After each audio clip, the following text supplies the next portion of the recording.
کیا، پھر وہی ہے جس نے اس جان سے اس کا جوڑا بنایا۔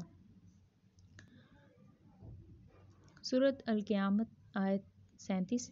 کیا وہ ایک حقیر پانی کا نطفہ نہ تھا جو رحم مادر میں ٹپکایا جاتا ہے۔ سورۃ الدہر آیت 2۔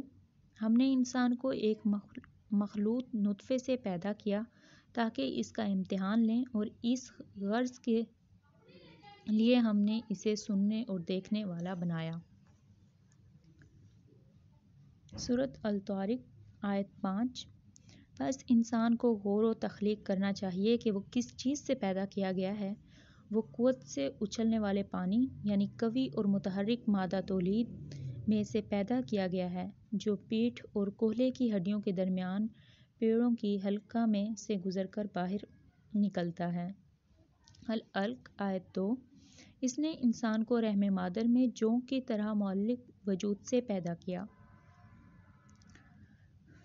اب ملاحظہ کریں جن آیات نے اس وقت سائنسدانوں کی نیندیں اڑا کر رکھ دی ہیں، جس نے پورے عالم کو ورطۂ حیرت میں مبتلا کر رکھا ہے کہ 1400 سال پہلے اللہ تعالیٰ نے اپنی کتاب قرآن مجید میں انسانی تخلیق کے حوالے سے ہو بہو وہی چیزیں پیش کی جو آج موجودہ سائنس علمی طور پر ہر قسم کی ریسرچ کے بعد تسلیم کر چکی ہے، اور الحمدللہ اسلام کی حقائق جاننے اور ریسرچ کے بعد لوگ دائرۂ اسلام میں داخل ہو رہے ہیں۔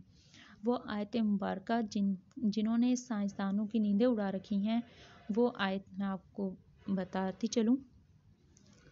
سورۃ المومنون آیت نمبر 12۔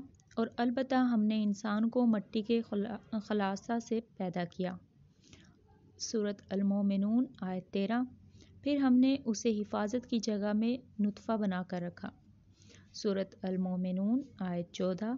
پھر ہم نے نطفہ کا لوتھڑا بنایا، پھر ہم نے لوتھڑے سے گوشت کی بوٹی بنائی، پھر ہم نے اس بوٹی سے ہڈیاں بنائیں، پھر ہم نے ہڈیوں پر گوشت پہنایا، پھر اسے ایک نئی صورت میں بنا دیا۔ سو اللہ بڑی برکت والا، سب سے بہتر بنانے والا ہے۔ خواتین و حضرات، اللہ تعالیٰ کی ساخت پر غور کیجیے، اس نے ہمیں کس قدر حسین بنایا ہے۔ اللہ تعالیٰ نے ہمارے چہروں کو اپنے ہاتھوں سے بنایا ہے۔ اللہ تعالیٰ فرماتا ہے اے ابلیس، تجھے اس سے سجدہ کرنے سے کس چیز نے روکا ہے جس نے اپنے ہاتھوں سے پیدا کیا؟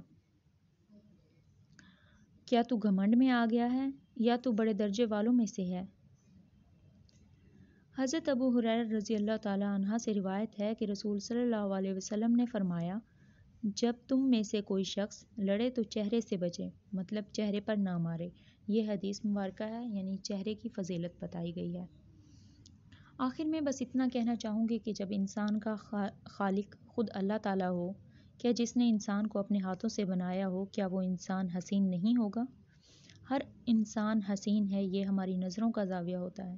جس کو کوئی خاصی کالا گورا بدصورت نظر آتا ہے، لہٰذا کبھی انسانی چہرے کا مذاق نہ اڑائیں اور نہ ہی چہروں پر ماریں۔ جزاک اللہ۔